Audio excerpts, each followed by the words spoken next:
നമസ്കാരം. ഒരു mathematical theoretical ഒബ്ജക്റ്റിനെ കുറിച്ചൊരു കൺസെപ്റ്റാണ് ഞാൻ ഇന്നിവിടെ പങ്കുവയ്ക്കുന്നത്. അപ്പൊ ഒരു ചോദ്യം ചോദിച്ചുകൊണ്ട് തന്നെ തുടങ്ങാം. ഒരു ഒബ്ജക്റ്റ്, ആ ഒബ്ജക്റ്റിന്റെ അകത്ത് ഒരു ബോഡിയുമുള്ള ഒരു ഒബ്ജക്റ്റ് ആണ്. ആ ഒബ്ജക്റ്റിനകത്ത് എനിക്ക് ഒരു നിശ്ചിത അളവ് പെയിന്റ് ഉൾക്കൊള്ളിക്കാൻ സാധിക്കും. പക്ഷെ ആ പെയിന്റ് ഉപയോഗിച്ചുകൊണ്ട് എനിക്ക് അതിന്റെ ഔട്ടർ സർഫസ്, പുറത്തെ പ്രതലത്തിനെ എനിക്ക് മുഴുവനായിട്ടും പെയിന്റ് ചെയ്യാൻ ആ പെയിന്റ് തികയില്ല. ഒബ്ജക്റ്റിനകത്ത് എനിക്ക് ഫുൾ പെയിന്റ് നിറയ്ക്കാൻ സാധിക്കും, ഒരു ഫൈനൈറ്റ് എമൗണ്ട് ഓഫ് പെയിന്റ് എനിക്ക് നിറയ്ക്കാൻ സാധിക്കും. പക്ഷെ ആ പെയിന്റ് ഉപയോഗിച്ച് എനിക്ക് അതിന്റെ ഔട്ടർ സർഫസ് പെയിന്റ് ചെയ്ത് തീർക്കാൻ പറ്റില്ല. അത്രയും പെയിന്റ് മതിയാവാതെ വരും. അങ്ങനത്തെ ഒരു ഒബ്ജക്റ്റ് നമുക്ക് എക്സിസ്റ്റ് ചെയ്യുന്നുണ്ടോ? കേൾക്കുമ്പോൾ ഒരു കോൺട്രഡിക്ടറി ആയിട്ട് തോന്നാവുന്ന ഒരു സ്റ്റേറ്റ്മെന്റ് ആണ്. അത്തരം സ്റ്റേറ്റ്മെന്റുകളെയാണ് മാത്തമാറ്റിക്സിൽ അല്ലെങ്കിൽ സയൻസിൽ തന്നെ പൊതുവെ പാരഡോക്സസ് എന്ന് വിളിക്കും. അങ്ങനെ മാത്തമാറ്റിക്സിലെ ഒരു ഇമ്പോർട്ടന്റ് ആയിട്ടുള്ള ഒരു പാരഡോക്സ് ആണ് ഞാനിപ്പോൾ ഈ പറഞ്ഞ പെയിന്റേഴ്സ് പാരഡോക്സ് എന്ന് പറയും. മറിച്ച് അതിന് വേറെ പേരുകളുണ്ട്. ഗബ്രിയേൽസ് ഹോൺ അല്ലെങ്കിൽ ടോറിസെല്ലീസ് ട്രംപറ്റ്, അങ്ങനെ ഒന്ന് രണ്ട് പേരുകൾ ഇതിന് പറയപ്പെടുന്നു. അപ്പോൾ ഇതിനെക്കുറിച്ച് ആണ് ഇന്ന് ഞാൻ ഇവിടെ ഈ വീഡിയോയിലൂടെ പങ്കുവയ്ക്കുന്നത്. നമ്മുടെ ടോപ്പിക്കിലേക്ക് കടക്കുന്നതിന് മുമ്പ് നമുക്ക് കുറച്ച് മാത്തമാറ്റിക്കൽ ടേംസ് ഒന്ന് പരിചയപ്പെടാം.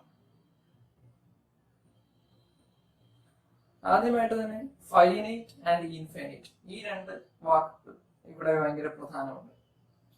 ഫൈനൈറ്റ് എന്ന് പറയുമ്പോൾ നമുക്ക് എണ്ണി തിട്ടപ്പെടുത്താൻ പറ്റുന്ന എന്തിനേയും നമുക്ക് ഫൈനൈറ്റ് എന്ന് വിളിക്കാം. ഉദാഹരണം, കേരളത്തിൽ എത്ര ജില്ലകളുണ്ട്, ഇന്ത്യയിൽ എത്ര സംസ്ഥാനങ്ങളുണ്ട്, നമ്മുടെ കൈകളിൽ എത്ര വിരലുകളുണ്ട്, ഇതിനൊക്കെ നമുക്ക് വ്യക്തവും കൃത്യവുമായ ഉത്തരങ്ങൾ നമുക്ക് നൽകാൻ സാധിക്കും. മറിച്ച് നമ്മുടെ തലമുടി, എത്ര തലമുടിയുണ്ട് നമ്മുടെ ശരീരത്തിൽ, അല്ലെങ്കിൽ ആകാശത്ത് എത്ര നക്ഷത്രങ്ങളുണ്ട്, ഇതൊന്നും നമുക്ക് എണ്ണിക്കൊണ്ടിരുന്നാൽ എണ്ണിക്കൊണ്ട് തന്നെ കണ്ടിന്യൂസ് ആയിട്ടിരിക്കേണ്ടി വരും.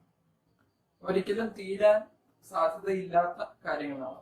അത്തരം കാര്യങ്ങളെയാണ് നമ്മൾ ഇൻഫൈനൈറ്റ് എന്ന് പറയും. ഇനി എന്താണ് ഒരു സെറ്റ്, എന്താണ് ഒരു ഫംഗ്ഷൻ? ഒരു സെറ്റ് എന്ന് പറയുന്നത് കുറേയധികം ഒബ്ജക്റ്റുകളുടെ കളക്ഷൻ, എന്തുവാകാം, കുറേയധികം പേരുകളുടെ കളക്ഷൻ, അല്ലെങ്കിൽ ഇപ്പോൾ ഉദാഹരണം നമ്മൾ നേരത്തെ പറഞ്ഞതുപോലെ തന്നെ കേരളത്തിലെ 14 ജില്ലകളുടെ ഒരു കളക്ഷൻ, തിരുവനന്തപുരം, കൊല്ലം, പത്തനംതിട്ട എന്ന് പറഞ്ഞ് ഞാൻ കാസർഗോഡ് വരെ കോമയായിട്ട് എഴുതി ഒരു കളക്ഷൻ ആക്കി വെച്ച് കഴിഞ്ഞു കഴിഞ്ഞാൽ എനിക്ക് അതിനെ സെറ്റ് എന്ന് വിളിക്കാൻ പറ്റുമോ? അതാണ് ഇവിടുത്തെ ചോദ്യം. സെറ്റ് എന്ന് വിളിക്കണമെങ്കിൽ എല്ലാ കളക്ഷനുകളും ഒരു സെറ്റ് അല്ല. പക്ഷെ അതിനെ സെറ്റ് എന്ന് വിളിക്കണമെങ്കിൽ അതിനകത്ത് ഒരു ഇന്ന എലമെന്റ് ഉണ്ടോ, ഇന്ന എലമെന്റ് ഇല്ലേ എന്ന് എനിക്ക് വ്യക്തവും സ്പഷ്ടവുമായിട്ട് പറയാൻ പറ്റണം. അത് ആരോട് ചോദിച്ചാലും ഒരേ ഉത്തരമായിരിക്കണം. അപ്പോൾ collection of all district in Kerala is clearly A set. കാരണം എന്താന്ന് വെച്ച് കഴിഞ്ഞാൽ ഇതിൽ തമിഴ്നാട്ടിലെ കന്യാകുമാരി എന്ന് പറയുന്ന ജില്ലയുണ്ടോ എന്ന് ചോദിച്ചു കഴിഞ്ഞാൽ ആർക്ക് വേണേലും ക്ലിയർ ആയി ഉത്തരം പറയാം, നോ. മറിച്ച് ആലപ്പുഴ എന്ന് പറയുന്ന ജില്ല ഇതിലുണ്ടോ എന്ന് ചോദിച്ചു കഴിഞ്ഞാൽ ഉണ്ട് എന്ന് പറയാൻ പറ്റും. So it is A set. ഇനി ഫംഗ്ഷൻ എന്താണ്? അപ്പോൾ ഇതുപോലെ മാത്തമാറ്റിക്സിൽ പലതരം സെറ്റുകൾ നമ്മൾ കാണും. നമ്മൾ ഡെയിലി യൂസ് ചെയ്യുന്ന നാച്ചുറൽ നമ്പേഴ്സ് 1, 2, 3 എന്ന് പറഞ്ഞു എഴുതുന്ന നമ്പറുകളൊക്കെ എ സെറ്റ് ആണ്. കാരണം അതിൽ 10 എന്ന് പറയുന്ന നമ്പർ ഉണ്ടോ, ഉണ്ട് എന്ന് പറഞ്ഞ് എല്ലായിടത്തും ഉണ്ട്, അല്ലെങ്കിൽ ഇല്ലെങ്കിൽ ഇല്ല. ഓക്കെ. അപ്പോൾ മാത്തമാറ്റിക്സിൽ കുറെ അധികം സെറ്റുകളുണ്ട്. അപ്പം ഏതെങ്കിലും രണ്ട് സെറ്റുകൾ തമ്മിലുള്ള ഒരു ബന്ധത്തെയാണ് നമ്മൾ ഫംഗ്ഷൻ എന്ന് പറയുന്നത്. ഒരു പ്രത്യേകതരം ബന്ധമാണ്. എല്ലാ തരം ബന്ധങ്ങളും ഫംഗ്ഷനല്ല, ഒരു പ്രത്യേകതരം ഒരു റിലേഷനെയാണ് നമ്മൾ ഫംഗ്ഷൻ എന്ന് പറയുന്നത്. അപ്പൊ ഞാനിവിടെ കാണിച്ചിരിക്കുന്ന പോലെ എയും ബിയും രണ്ട് സെറ്റുകളാണ്. എയിൽ 1, 2, 3, 4 എന്ന് 4 നമ്പറുകളുണ്ട്. ബിയിൽ 1, 1 9 16 4 20 ഇത്രയും നമ്പറുകളാണ് ഞാൻ ബിയിൽ കൊടുത്തിരിക്കുന്നത്. 1-നെ 1-ലേക്കും 2-നെ 4-ലേക്കും 3-നെ 9-ലേക്കും 4-നെ 16-ലേക്കും ഞാൻ മാപ്പ് ചെയ്തിട്ടുണ്ട്. അതായത് എയിലുള്ള എല്ലാ എലമെന്റുകളെയും ബിയിലെ ഒരു എലമെന്റുമായിട്ട് കണക്ട് ചെയ്തിട്ടുണ്ട്. ഒരു എലമെന്റിന് എയിലെ ഒരു എലമെന്റിന് ബിയിലെ ഒരു എലമെന്റിനോട് മാത്രമേ ബന്ധമുള്ളൂ, ഒന്നിൽ കൂടുതൽ എലമെന്റുമായിട്ട് ബന്ധമില്ല. അത്തരം ബന്ധങ്ങളെയാണ് നമ്മൾ ഫംഗ്ഷൻ എന്ന് പറയുന്നത്. നമ്മൾ തുടങ്ങുന്ന സെറ്റിനെ നമ്മൾ ഡൊമൈൻ എന്ന് പറയും. എവിടെയാണോ നമ്മൾ മാപ്പ് ചെയ്യുന്നത് അതിനെ നമ്മൾ കോഡൊമൈൻ എന്ന് പറയും. അപ്പോൾ ഡൊമൈനിലെ ഇവിടെ ഈ എക്സാമ്പിളിൽ എ എന്ന് പറയുന്ന സെറ്റിലെ എല്ലാ എലമെന്റിനെയും ബിയിലേക്ക് മാപ്പ് ചെയ്തിട്ടുണ്ട്. ഒന്നിൽ കൂടുതൽ ലൈനുകൾ എയിലെ ഒരു എലമെന്റിൽ നിന്നും ബിയിലേക്ക് പോയിട്ടില്ല. അങ്ങനെ വരുന്ന ഏതൊരു ഫംഗ്ഷനെയും ഏതൊരു റിലേഷനെയും നമുക്ക് ഫംഗ്ഷൻ എന്ന് പറയാം. ഇവിടെ കൊടുത്തിരിക്കുന്നത് നമുക്ക് നോക്കിയാൽ മനസ്സിലാകും, എയിൽ കൊടുത്തിരിക്കുന്ന എലമെന്റുകളുടെ സ്ക്വയർ ആണ് ബിയിലേക്ക് വന്നിരിക്കുന്നത്. 1-ന്റെ square 1, 2-ന്റെ square means 2 into 2 4, 3 into 3 9, 4 into 4 16. ഇത്രയും എലമെന്റുകളാണ് ബിയിലെ നമ്മൾ മാപ്പ് ചെയ്ത് വെച്ചിരിക്കുന്നത്. അപ്പോൾ ഈ ഫംഗ്ഷനെ നമ്മൾ എഫ് ഓഫ് എക്സ് എന്ന് വിളിക്കുന്നു. അതായത് എഫിനകത്ത് എക്സ് എന്ന് പറയുന്ന ഒരു എലമെന്റ് ഇട്ട് കൊടുത്താൽ അതിനെ നമുക്ക് ഔട്ട്പുട്ട് എന്ത് കിട്ടും? എക്സ് ഇൻറ്റു എക്സ് ആയിട്ട് നമുക്ക് കിട്ടും. 1 എന്ന് പറയുന്ന എലമെന്റ് ഇട്ട് കൊടുത്താൽ എനിക്ക് 1 into 1 എന്ന് കിട്ടും. 2 ഇട്ട് കൊടുത്താൽ 2 into 2 എന്ന് കിട്ടും. 3 ഇട്ട് കൊടുത്തു കഴിഞ്ഞാൽ 3 into 3 എന്ന് കിട്ടും. 4 ഇട്ട് കൊടുത്തു കഴിഞ്ഞാൽ 4 into 4 എന്ന് കിട്ടും. ഓക്കെ. ലിമിറ്റ് ആൻഡ് കണ്ടിന്യൂറ്റി എന്ന് പറയുന്ന മാത്തമാറ്റിക്സിലെ കാൽക്കുലസ് എന്ന് പറയുന്ന വളരെ ഇമ്പോർട്ടന്റ് ആയിട്ട് എഞ്ചിനീയറിംഗ് സെക്ഷനിലൊക്കെ വളരെയധികം ആപ്റ്റ് ആയിട്ട് യൂസ് ചെയ്യുന്ന ഒരു ബ്രാഞ്ച് ഓഫ് മാത്തമാറ്റിക്സ് ആണ്. അത് +1 +2 മാത്തമാറ്റിക്സ് പഠിച്ചവർക്ക് കുറച്ചെങ്കിലും കേട്ടിട്ടുണ്ടാവും. കുറെ അധികം പേരും ഉപേക്ഷിക്കപ്പെട്ട ഒരു ടോപ്പിക്കുമായിരിക്കാം. ഇന്റഗ്രേഷൻ, ഡിഫറൻസിയേഷൻ ഒക്കെ കേട്ടിരിക്കുന്ന ഭയപ്പെടുത്തുന്ന കുറേയധികം കാര്യങ്ങളാണ്. എന്നാൽ അതിന് സാധാരണ ലെവലിൽ മനസ്സിലാവുന്ന നമുക്ക് ഇവിടെ ആവശ്യമുള്ള കാര്യങ്ങൾ മാത്രം ഞാൻ ഇവിടെ പറയാം. ഇപ്പൊ ലിമിറ്റ് എന്താണ്? ഈ ലിമിറ്റ്, കണ്ടിന്യൂറ്റി, ഈ പറയുന്ന കാര്യങ്ങളെല്ലാം നമ്മൾ ഈ ഫംഗ്ഷൻ ആണ് നമ്മൾ പറയുന്നത്. ഫംഗ്ഷൻ എന്താണ് എന്ന് എല്ലാവർക്കും മനസ്സിലായി എന്ന് കരുതുന്നു. ഇനി ഒരു ഫംഗ്ഷന് എന്താണ് ലിമിറ്റ് കൊണ്ട് ഉദ്ദേശിക്കുന്നത്? ലിമിറ്റ് എന്ന് ഉദ്ദേശിക്കുന്നത് നമ്മൾ അവിടെ എഴുതുന്നത് ഞാൻ ഇവിടെ കാണിച്ചിട്ടുണ്ട്. എക്സാമ്പിളില് ലിമിറ്റ് എക്സ് ഒരു ആരോ ഇട്ടിട്ട് 0 എന്ന് എഴുതിയിരിക്കുന്നു, എഫ് ഓഫ് എക്സ്. അത് വായിക്കുന്നത് limit x tends to 0 f of x എന്നാണ്. അതായത് ഇത്രയേ ഉള്ളൂ, എക്സ് എന്ന് പറയുന്ന ഒരു വാല്യൂ 0-ലോട്ട് അടുക്കുമ്പോൾ എഫ് ഓഫ് എക്സിന്റെ വാല്യൂ എങ്ങോട്ട് അടുക്കുന്നു, ഇത്രയേ ഉള്ളൂ. അത് 0 ആവണമെന്നൊന്നുമില്ല, ഏതെങ്കിലും ഒരു പർട്ടിക്കുലർ വാല്യൂ. അപ്പോൾ എക്സിന്റെ വാല്യൂ ഏതെങ്കിലും ഒരു പോയിന്റിലേക്ക് അടുക്കുമ്പോൾ എഫ് ഓഫ് എക്സിന്റെ വാല്യൂ എങ്ങോട്ട് അടുക്കുന്നു. ഇപ്പോൾ നമ്മൾ നേരത്തെ കണ്ട എക്സാമ്പിളിൽ എഫ് ഓഫ് എക്സ് (x² എന്ന് ഞാൻ പറഞ്ഞു. അവിടെ എക്സിന്റെ വാല്യൂ 0-ലേക്ക് എടുക്കുമ്പോൾ എഫ് ഓഫ് എക്സിന്റെ വാല്യൂ നമുക്കറിയാം 0 into 0 0 തന്നെയാണ്. എക്സിന്റെ വാല്യൂ 2-ലേക്ക് എടുക്കുമ്പോൾ എഫ് ഓഫ് എക്സിന്റെ വാല്യൂ 2 into 2 4-ലേക്ക് തന്നെയാണ്. എന്നാൽ എല്ലാ ഫംഗ്ഷനുകൾക്കും അങ്ങനെ നമ്മൾ പറയുന്ന അതേപടി വരണം നിർബന്ധമൊന്നുമില്ല. അപ്പോൾ അതിനായിട്ടാണ് ഞാൻ ഒരു എക്സാമ്പിൾ ഇവിടെ കാണിച്ചിരിക്കുന്നത്. എഫ് ഓഫ് എക്സ് = 1/x നമ്മുടെ ഈ ഒരു ടോപ്പിക്കിൽ വളരെയധികം പ്രാധാന്യമുള്ള ഒരു ഫംഗ്ഷൻ ആണ്. അതിനർത്ഥം എന്താണ്? നമ്മൾ എന്ത് കൊടുക്കുന്നോ അതിനെ 1/, ചെയ്തു തരുന്നു. എഫ് ഓഫ് 1 കൊടുത്തു കഴിഞ്ഞാൽ 1 കിട്ടും. എഫ് ഓഫ് 2 കൊടുത്തു കഴിഞ്ഞാൽ 1/2 കിട്ടും. എഫ് ഓഫ് 3 കൊടുത്തു കഴിഞ്ഞാൽ 1/3 കിട്ടും. അങ്ങനെ എന്ത് കൊടുത്താലും നമുക്ക് അവയുടെ റെസിപ്രോക്കൽ കൊണ്ട് ഉദ്ദേശിക്കുന്നത് 1/, തിരിച്ചു ഇട്ടിട്ടുള്ളത് നമുക്ക് ആൻസർ കിട്ടും. അങ്ങനെയെങ്കിൽ എക്സിന് 0 കൊടുത്തു കഴിഞ്ഞാൽ എന്ത് സംഭവിക്കും? അങ്ങനെ ഒരു ഫംഗ്ഷൻ എക്സിസ്റ്റ് ചെയ്യുന്നില്ല. കാരണം മാത്തമാറ്റിക്സിൽ division by 0 is not possible. അതുകൊണ്ട് തന്നെ നമ്മൾ ഈ ഫംഗ്ഷൻ ഡിഫൈൻ ചെയ്യുമ്പോൾ എക്സ് ഒരിക്കലും 0 ആവാൻ പാടില്ല എന്ന് പറയും. പക്ഷെ എക്സ് 0-യോട് അടുക്കുമ്പോൾ എന്ത് സംഭവിക്കും? അല്ലെങ്കിൽ എക്സ് വളരെ വലുതായാൽ എന്ത് സംഭവിക്കും? ഇപ്പോൾ എക്സിന് 10 കൊടുത്തു കഴിഞ്ഞാൽ നമുക്കറിയാം 1/10 ആണ്. എക്സിന് 1 കൊടുത്തു കഴിഞ്ഞാൽ 1/1, അതായത് 1 തന്നെയാണ്. എക്സിന് 10 കൊടുത്തു കഴിഞ്ഞാൽ 1/10 എന്ന് പറയുന്നത് 1-നേക്കാൾ വളരെ ചെറുതായി. ഇനി എക്സിന് ഞാൻ 100 കൊടുത്തു കഴിഞ്ഞാൽ 1/100 ആയി. എക്സിന് 1000 കൊടുത്തു കഴിഞ്ഞാൽ 1/1000 ആയി.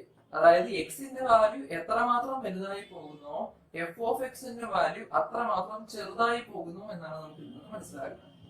അപ്പോൾ എക്സ് വളരെയധികം എനിക്ക് ഒട്ടും അറിയാൻ പറ്റാത്ത ഇൻഫിനിറ്റി എന്ന് പറയുന്ന ഒരു വാല്യൂ ഞാൻ കൊടുത്താൽ, ഇൻഫിനിറ്റി മീൻസ് എത്രയോ വലിയൊരു നമ്പർ, അത് 1,00,000 കഴിഞ്ഞ് 10,00,000 കഴിഞ്ഞ് 1,00,00,000 കഴിഞ്ഞ് ഇതുവരെ മാച്ച് എത്ര എലമെന്റ് ഉണ്ടോ നമുക്ക് അറിയാത്ത x tends to infinity means വളരെയധികം വലിയൊരു വാല്യൂ ഞാൻ എക്സിന് കൊടുത്താൽ എഫ് ഓഫ് എക്സ് എങ്ങോട്ട് പോകുന്നതായിട്ട് നമുക്ക് കാണാൻ പറ്റും?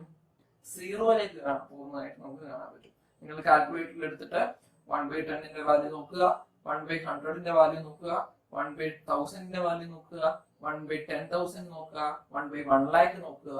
അങ്ങനെ ഏത് നോക്കിയാലും നമുക്ക് 0.00 എന്ന് പറയുന്ന രീതിയിൽ വളരെ അടുത്ത്, 0യോട് വളരെ അടുത്ത് നിൽക്കുന്ന വാല്യൂ ആണ് എന്ന് നമുക്ക് മനസ്സിലാക്കാൻ സാധിക്കും. അതിനർത്ഥം 0 ആവുന്നു എന്നല്ല, എന്നാൽ 0യോട് തൊട്ട് അടുത്ത് നിൽക്കുന്നു. എക്സ് ഇൻഫിനിറ്റി ആകുമ്പോൾ, എക്സ് വളരെ വലിയൊരു വാല്യൂ ആകുമ്പോൾ എഫ് ഓഫ് എക്സിന്റെ വാല്യൂ 0യോട് അടുത്ത് നിൽക്കുന്നു എന്നാണ് മനസ്സിലാക്കേണ്ടത്.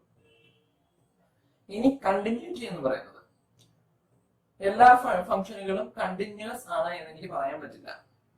കാരണം കണ്ടിന്യൂറ്റി മീൻസ് നമ്മൾ ജോമെട്രിക്കലി പറഞ്ഞു കഴിഞ്ഞാൽ ഒരു ഫംഗ്ഷൻ കണ്ടിന്യൂസ് ആണ് എന്ന് പറയണമെങ്കിൽ ഞാൻ ആ ഫംഗ്ഷന്റെ ഗ്രാഫ് വരച്ചാൽ, ഏതൊരു ഫംഗ്ഷനും നമുക്ക് ഗ്രാഫ് വരയ്ക്കാം. ആ ഫംഗ്ഷന്റെ ഗ്രാഫ് വരച്ചു കഴിഞ്ഞു കഴിഞ്ഞാൽ ഞാൻ എവിടെയെങ്കിലും തുടങ്ങി കഴിഞ്ഞു കഴിഞ്ഞാൽ ആ ഫംഗ്ഷന്റെ ഗ്രാഫ് തീരുന്നത് വരെയും എനിക്ക് കൈ എടുക്കാതെ വരയ്ക്കാൻ സാധിക്കുന്ന ഫംഗ്ഷനുകളെയാണ് നമ്മൾ കണ്ടിന്യൂസ് ഫംഗ്ഷൻസ് എന്ന് പറയുന്നത്. ഓക്കെ, അപ്പോൾ അതിനെ കുറച്ചുകൂടെ വ്യക്തമാക്കി മനസ്സിലാക്കാനായിട്ട് നമ്മൾ അനലിറ്റിക്കലി അത് നോക്കുന്നത്, ആ ഫംഗ്ഷന്റെ ലിമിറ്റ് കണ്ടുപിടിക്കുന്നു. ആ ഫംഗ്ഷന്റെ ലിമിറ്റും ഫംഗ്ഷന്റെ ആ പോയിന്റിലെ വാല്യൂ ഒന്നാണെങ്കിൽ നമ്മൾ ആ ഫംഗ്ഷൻ കണ്ടിന്യൂസ് എന്ന് പറയുന്നു. ഇവിടെ നോക്കുക, ഞാൻ നേരത്തെ പറഞ്ഞത് f of X equal to 1/x ആണ്. എക്സ് ഇൻഫിനിറ്റിയിലേക്ക് പോകുമ്പോൾ എഫ് ഓഫ് എക്സിന്റെ വാല്യൂ 0 ആണെന്ന് പറഞ്ഞു. ഇനി എക്സ് 0യിലേക്ക് പോയാൽ എന്ത് സംഭവിക്കും നോക്കാം. എക്സ് 0യിലേക്ക് പോയി കഴിഞ്ഞാൽ എഫ് ഓഫ് എക്സിന്റെ വാല്യൂ വളരെ വലുതായി മാറും. എക്സ് 1 കൊടുത്തു കഴിഞ്ഞാൽ എഫ് ഓഫ് എക്സ് 1/1 ആയി. എക്സ് 1/2 കൊടുത്തു, 1നേക്കാൾ ചെറിയൊരു വാല്യൂ കൊടുത്തു, 1/2 കൊടുത്താൽ എഫ് ഓഫ് എക്സിന്റെ വാല്യൂ 1/1/2 എന്ന് വരും, അത് 2 ആയി മാറി. ഇനി എക്സ് 1/3 കൊടുത്തു കഴിഞ്ഞാൽ എഫ് ഓഫ് എക്സിന്റെ വാല്യൂ 3 ആയി മാറി. നമ്മൾ എന്താണ് കൊടുക്കുന്നത് അതിനെ ഒന്നുകൂടെ റെസിപ്രോക്കൽ എഴുതുന്നു.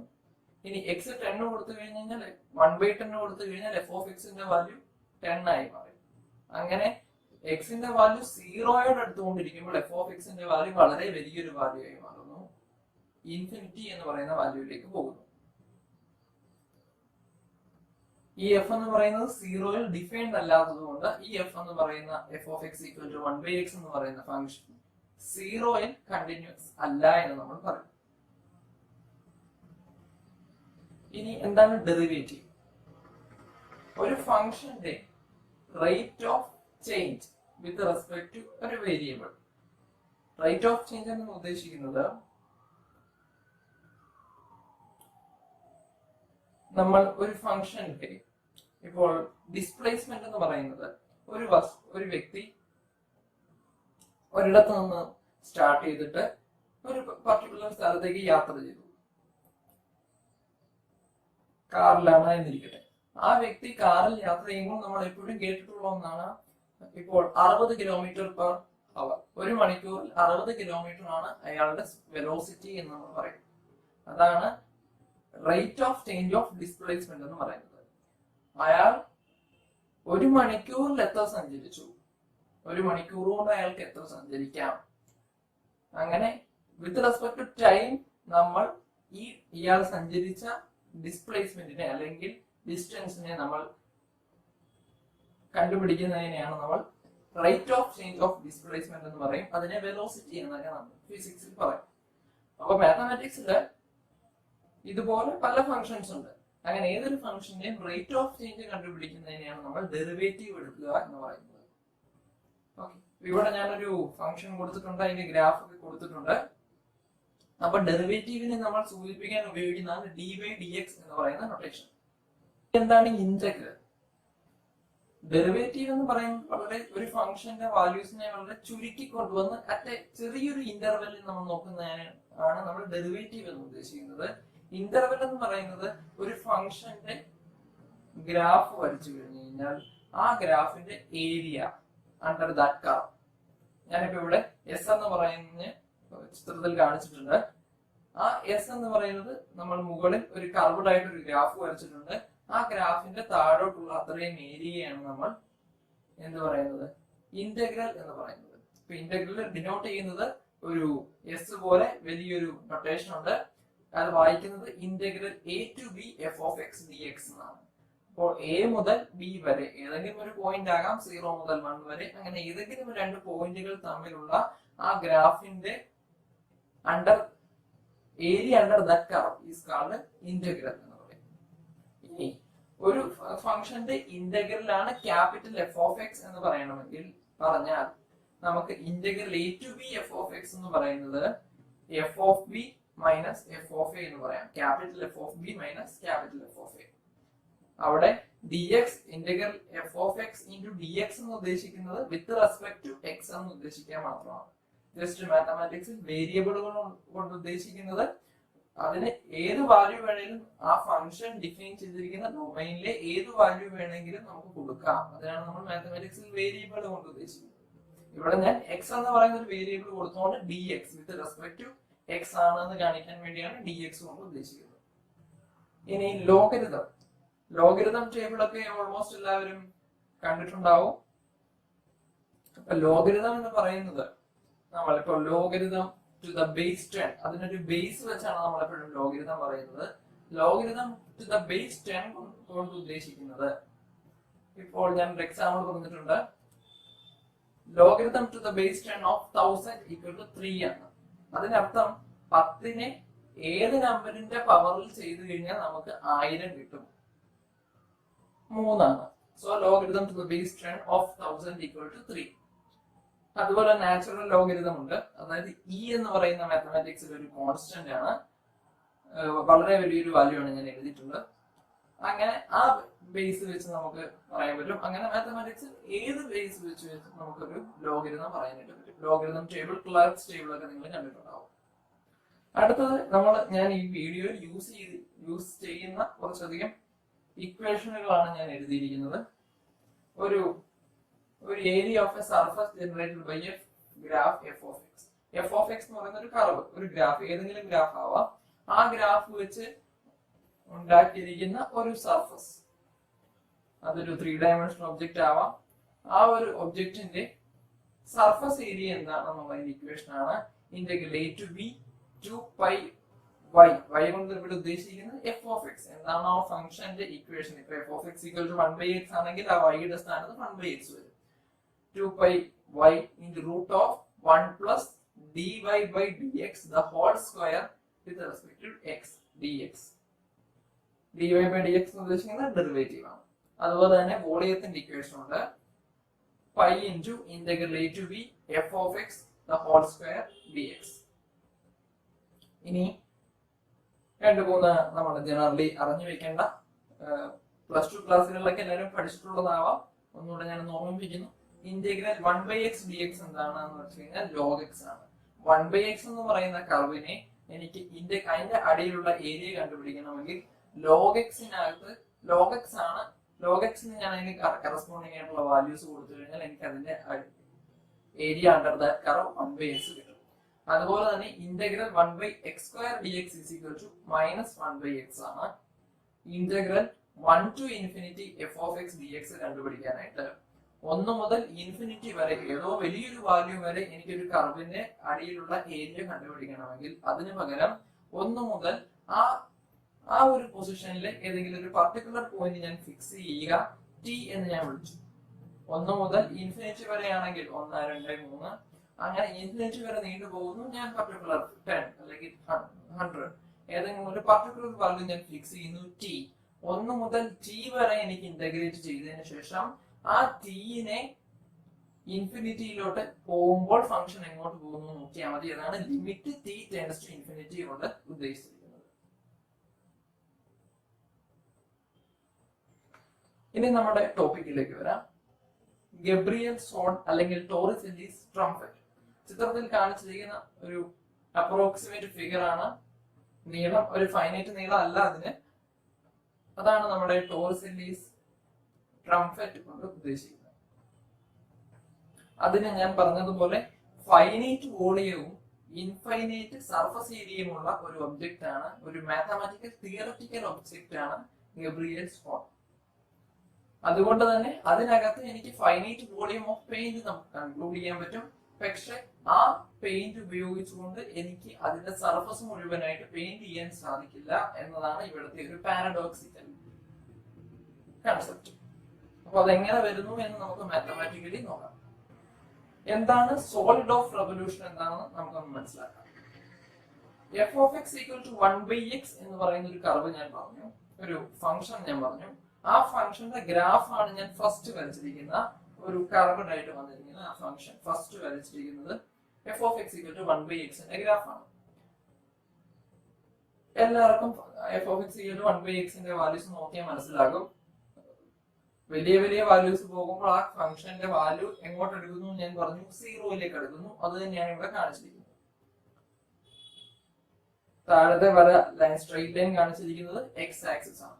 എക്സ് സീറോയിലേക്ക്, എക്സ് വലിയ വലിയ വാല്യൂസിലേക്ക് പോകുമ്പോൾ എഫ് ഓഫ് എക്സിന്റെ വാല്യൂ സീറോയിലേക്ക് എടുത്തുകൊണ്ടിരിക്കുന്നു. നമ്മുടെ വെർട്ടിക്കൽ ആയിട്ട് വരുന്നതാണ് എഫ് ഓഫ് എക്സ് കൊണ്ട് ഉദ്ദേശിക്കുന്നത്. ഇനി സർഫസ് ഓഫ് റെവല്യൂഷൻ കൊണ്ട് ഉദ്ദേശിക്കുന്നത് ഞാൻ ഇവിടെ ഗ്രീൻ സൈഡിൽ കാണിച്ചിരിക്കുന്നത് ഈ f of X equal to 1/x എന്ന് പറയുന്ന കർവിനെ ഞാൻ 360 ഡിഗ്രി ഇങ്ങനെ റൊട്ടേറ്റ് ചെയ്യുന്നു. അങ്ങനെ റൊട്ടേറ്റ് ചെയ്യുമ്പോൾ എനിക്ക് കിട്ടുന്ന ഒരു ഒബ്ജക്റ്റ് ആണ് റൈറ്റ് സൈഡിൽ കാണിച്ചിരിക്കുന്ന ഒരു 3 ഡയമെൻഷണൽ ഒബ്ജക്റ്റ് ആണ് റൈറ്റ് സൈഡിലെ ഫിഗറിലുള്ളത്. ഇതിനെയാണ് ഞാൻ നമുക്ക് എന്ത് പറയാൻ പറ്റുന്നത്, ഗബ്രിയൽ സോൺ എന്ന് വിളിക്കുന്നത്. അപ്പോൾ ഇതിന്റെ വോളിയം ഫൈനൈറ്റ് ആണെന്നും സർഫസ് ഏരിയ ഇൻഫിനിറ്റ് ആണെന്നും ആണ് നമ്മൾ പറഞ്ഞത്. അതെങ്ങനെ തിയററ്റിക്കലി പ്രൂവ് ചെയ്യാൻ നോക്കാം. വോളിയത്തിന്റെ ഇക്വേഷൻ നമ്മൾ പറഞ്ഞു ഇന്റഗ്രൽ 1 ടു എവിടെ നിന്നാണോ പോകുന്നത്, ഇവിടെ നമ്മൾ 1 ടു ഇൻഫിനിറ്റി ആണ് നമ്മൾ പറയുന്നത്. കാരണം 1/xന്റെ വാല്യൂ ഒരു പർട്ടിക്കുലർ സ്റ്റേജിന് ശേഷമാണ് ഞാൻ അവിടെ ഗ്രാഫ് വരച്ചിരുന്നത്. 1 മുതലുള്ളത് നോക്കിയാൽ മതി. 1 ടു ഇൻഫിനിറ്റി ആണ്. 1 മുതൽ അങ്ങ് എവിടെ വരെ പോകുന്നു നമുക്കറിയില്ല. So 1 to infinity pi into ഇവിടുത്തെ ഫംഗ്ഷൻ എന്താണ്, 1/x ആണ്. സോ ഫംഗ്ഷന്റെ square that is pi into 1/x square dx. അതാണ് നമ്മുടെ വോളിയത്തിന്റെ equation. Equal to 1 to infinity ചെയ്യണമെങ്കിൽ എന്ത് ചെയ്യണമെന്ന് ഞാൻ പറഞ്ഞു. 1 ടു t ഏതെങ്കിലും ഈ പർട്ടിക്കുലർ ആയിട്ടുള്ള ഏതെങ്കിലും ഒരു t ഫിക്സ് ചെയ്തതിനു ശേഷം 1 ടു t ഇന്റഗ്രൽ കണ്ടതിന് ശേഷം ആ t യെ ലിമിറ്റ് ഇൻഫിനിറ്റി ആക്കിയാൽ മതിയാവും. So limit t tends to infinity integral 1 to t pi into 1/x square dx. 1/x ന്റെ സ്ക്വയർ എന്ന് പറയുമ്പോൾ 1 square by x square ആണ്. 1 ന്റെ സ്ക്വയർ 1 തന്നെ by x square equal to limit t tends to infinity integral 1 to t pi into 1/x square dx എന്ന് പറയുന്നത് എന്ത് വരും, 1/x square integral 1/x square എന്ന് പറയുന്നത് എന്താണെന്ന് ഞാൻ പറഞ്ഞു, -1/x ആണ്. സോ പൈ ഇൻറ്റു -1/x ആണ് അതിന്റെ ഇന്റഗ്രൽ വാല്യൂ. ഇനി അവിടെ ലിമിറ്റും കൂടെ ഉണ്ട്, 1ഉം tയും കൂടെ ഉണ്ട്. So pi into -1/x 1 to t. അവിടെ ഞാൻ ലിമിറ്റ് എഴുതാൻ വിട്ടുപോയിട്ടുണ്ട്. അവിടെ limit t tends to infinity എന്ന് കൂടെ ഉണ്ട്.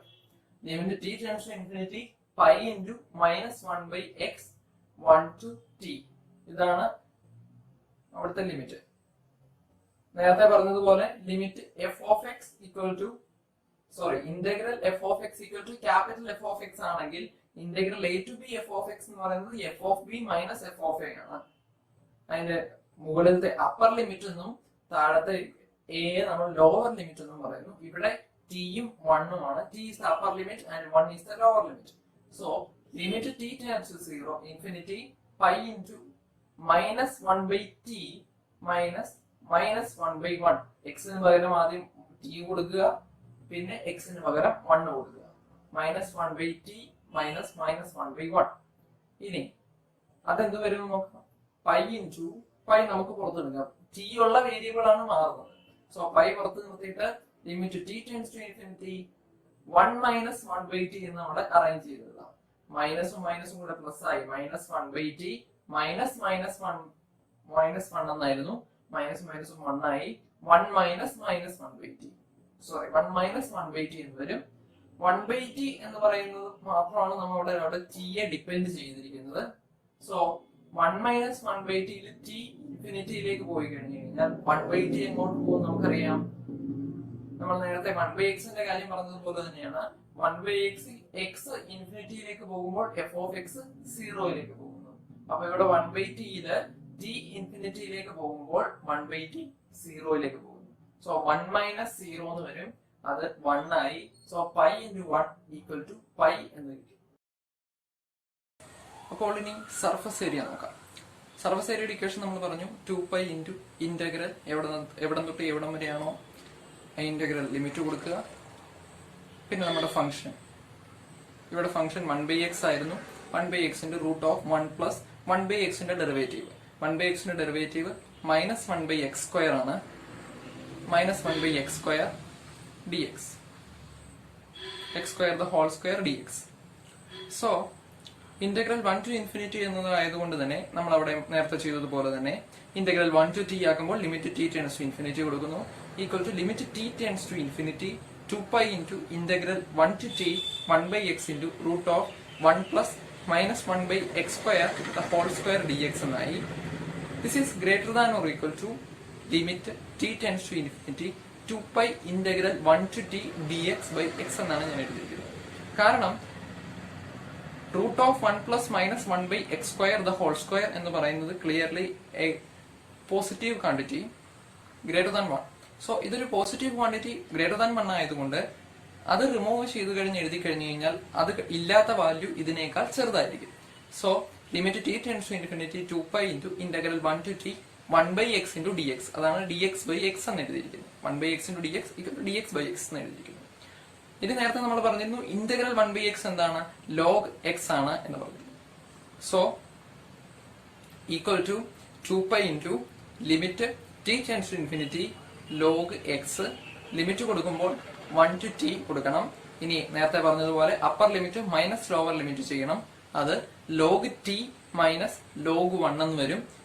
log 1 എന്ന് പറയുന്നത് എന്താണ് എന്ന് പറഞ്ഞു കഴിഞ്ഞാൽ ഏതൊരു നമ്പറിനെയാണോ നമ്മൾ പവർ ചെയ്യുന്നത് അപ്പോൾ 1 കിട്ടണം.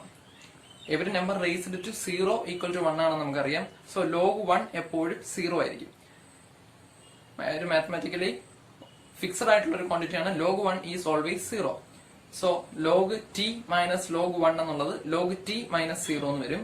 So 2π × limit t tends to infinity log t എന്ന് വരും. t ഇൻഫിനിറ്റിയിലേക്ക് പോകുമ്പോൾ log t എങ്ങോട്ട് പോകുന്നു നമ്മൾ മാത്സ് നോക്കിയാൽ മതി. കാൽക്കുലേറ്ററിലെ ഓരോ വലിയ വലിയ വാല്യൂസ് കൊടുത്തുകൊണ്ടിരിക്കുമ്പോൾ ലോഗരിതത്തിന്റെ വാല്യൂവും അത്ര കണ്ട് വലുതായിക്കൊണ്ടിരിക്കുന്നു. അതിന് കറസ്പോണ്ടിങ് ആയിട്ടുള്ള ഒരു ഗ്രാഫാണ് ഞാൻ ഇവിടെ കാണിച്ചിരിക്കുന്നത്. ലോഗരിതത്തിന്റെ വാല്യൂ എപ്പോഴും t വലുതായിക്കൊണ്ടിരിക്കുമ്പോൾ ലോഗരിതത്തിന്റെ വാല്യൂവും വലുതായിക്കൊണ്ടിരിക്കുന്നു. So 2π × log limit t tends to infinity log t എന്നുള്ളത് t എത്രമാത്രം വലുതാകുമ്പോൾ അപ്പോൾ log t യും അത്രയും കണ്ട് വലുതാകുന്നു എന്ന് പറഞ്ഞു കഴിഞ്ഞാൽ t ഇൻഫിനിറ്റിയിലേക്ക് പോകുമ്പോൾ log t യും ഇൻഫിനിറ്റിയിലേക്ക് പോകുന്നു. ഓക്കെ, സോ 2π × ഇൻഫിനിറ്റി എന്ന് വരും. വളരെ വലിയൊരു നമ്പറിനെ 2π കൊണ്ട് മൾട്ടിപ്ലൈ ചെയ്താലും വലിയ വ്യത്യാസമൊന്നും വരുന്നില്ല. നമുക്ക് അറിയാത്തൊരു നമ്പറാണ് ഇൻഫിനിറ്റി എന്ന് പറയുന്നത്. സോ 2π × ഇൻഫിനിറ്റി എന്ന് പറയുന്നത് ഇൻഫിനിറ്റി തന്നെ വരും. അപ്പോൾ നമുക്കിപ്പോ ഇവിടെ കിട്ടി ഗബ്രിയൽ സോണിന്റെ വോളിയം എന്ന് പറയുന്നത് π ക്യൂബിക് യൂണിറ്റും അതിന്റെ സർഫസ് ഏരിയ എന്ന് പറയുന്നത് ഇൻഫിനിറ്റിയുമാണ് എന്ന് കിട്ടി. അതിൽ നിന്ന് എന്ത് മനസ്സിലാക്കാം, π ക്യൂബിക് യൂണിറ്റ് ഉള്ള ഈ ഒരു ഒബ്ജക്റ്റിൽ എനിക്ക് കംപ്ലീറ്റ് ആയിട്ട് ഒരു ഫൈനൈറ്റ് എമൗണ്ട് ഓഫ് പെയിന്റ് എനിക്ക് നിറയ്ക്കാൻ പറ്റും. പക്ഷെ അതേ പെയിന്റ് ഉപയോഗിച്ച് എനിക്ക് ഇതിന്റെ സർഫസ് ഏരിയ ഇൻഫിനിറ്റി ആയതുകൊണ്ട് അതിനെ മുഴുവനായിട്ടും പെയിന്റ് ചെയ്യാൻ സാധിക്കില്ല. അങ്ങനെ ഒരു പാരഡോക്സിക്കൽ ആയിട്ടുള്ള ഒരു ഒബ്ജക്റ്റ് ആണ് ഗബ്രിയൽ സോൺ. അതിന്റെ റിയലിറ്റിക്കൽ ആസ്പെക്ട്സ് ഒന്നും നമുക്ക് മനസ്സിലാക്കാൻ പറ്റില്ല. കാരണം ഇൻഫിനിറ്റി എന്ന് പറയുന്ന ഒരു കൺസെപ്റ്റ് തന്നെ റിയാലിറ്റിയിൽ വളരെ ബുദ്ധിമുട്ടാണ് അത് നമുക്ക് ചിന്തിച്ചെടുക്കാൻ. സോ ഇതൊരു തിയററ്റിക്കൽ കൺസെപ്റ്റ് ആണ്. അതാണ് ഞാൻ നിങ്ങളുമായിട്ട് ഇപ്പോൾ ഷെയർ ചെയ്തത്. എല്ലാവർക്കും മനസ്സിലായി എന്ന് കരുതുന്നു. Thank you.